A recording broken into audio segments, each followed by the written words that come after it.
Welcome, all my YouTube fans out there.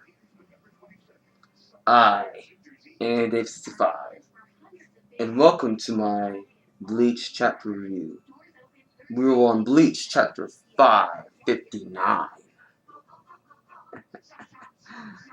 Oh, by the way, this is my new mask. I got this a couple weeks ago from what site was it? I think it was Amazon. Yeah, I got it from Amazon. I was gonna wear this for Halloween, but it took forever to get, like a couple weeks to get it. So I decided to just go ahead and wear it for my reviews from now on. So in this chapter, Haswald basically makes his appearance, like, in this chapter. There's a little bit of teasing with Rukia and Renji coming back. Master Lucha makes a big entrance again and basically takes down Ikaku, um, Shuhei, and Yumichika. So it's like, wow, they're already like down for the count. I thought we'd see more of a fight from those guys, but like they were taken down just like that. Just wow, like that's crazy. Pretty much this is basically like a quick check review. None lot happened. It's just pretty straightforward.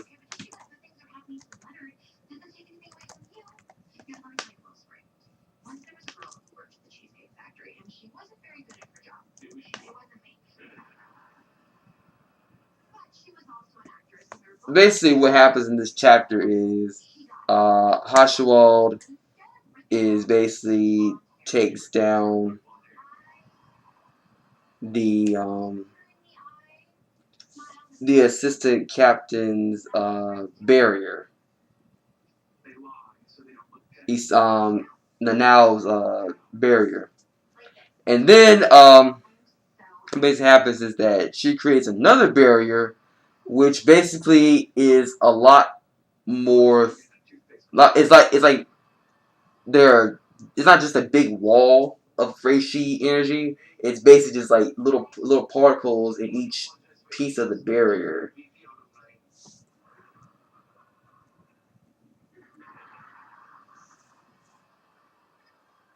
And she created this while Hashiwal was basically creating, was absorbing the reishi.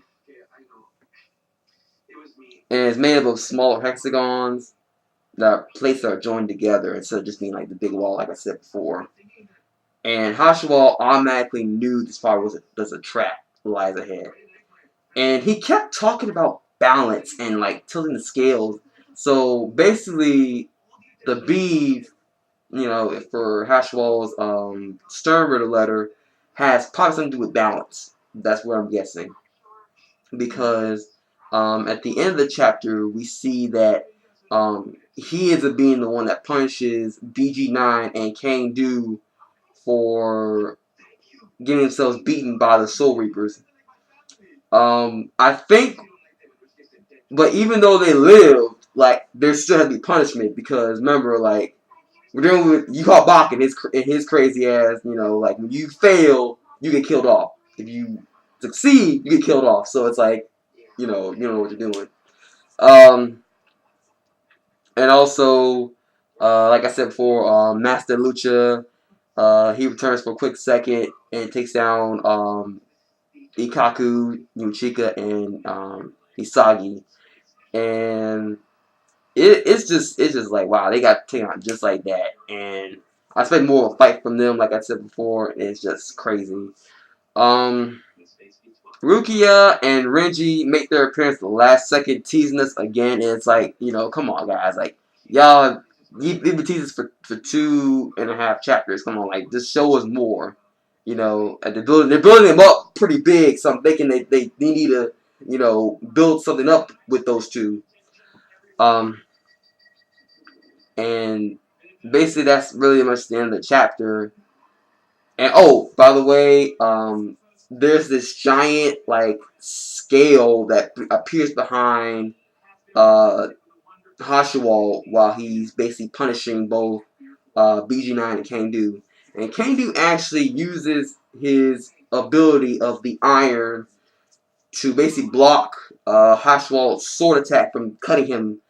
But ultimately, that doesn't work because he's like, again, he said something about the balance.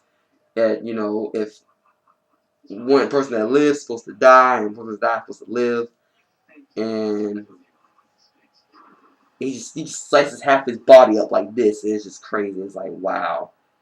And I pretty much figured that this would happen because, you know, like, if you fail, you basically, you live, and you fail, you're basically gonna get killed. No ifs, ands, or buts. The one thing that really interests me that even though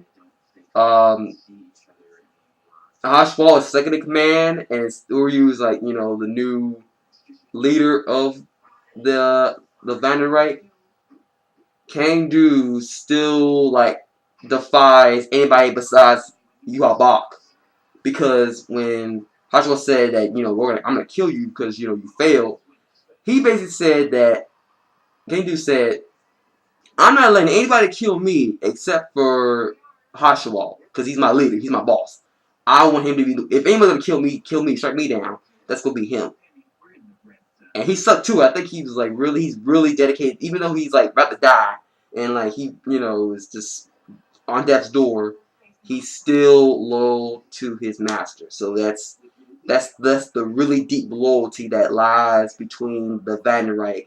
Though some members of the Vanderite don't agree with what's going on with their organization and stuff, but they're like a majority of the few still want the original leadership to be in place, not being to change, because that's what they're used to.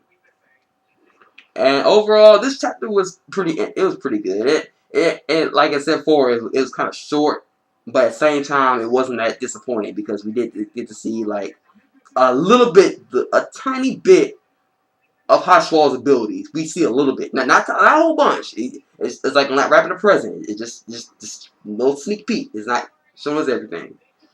But otherwise, it was a pretty good chapter. Um, Let me guys know what you guys think of the chapter. You guys like it, you guys hate it, blah blah, whatever. And likes for the Hollow Mask. And I'm about to sign out. You guys have a good Thanksgiving. I'm Anthony65. Peace, sayonara, and I'm out. Bye. Yeah.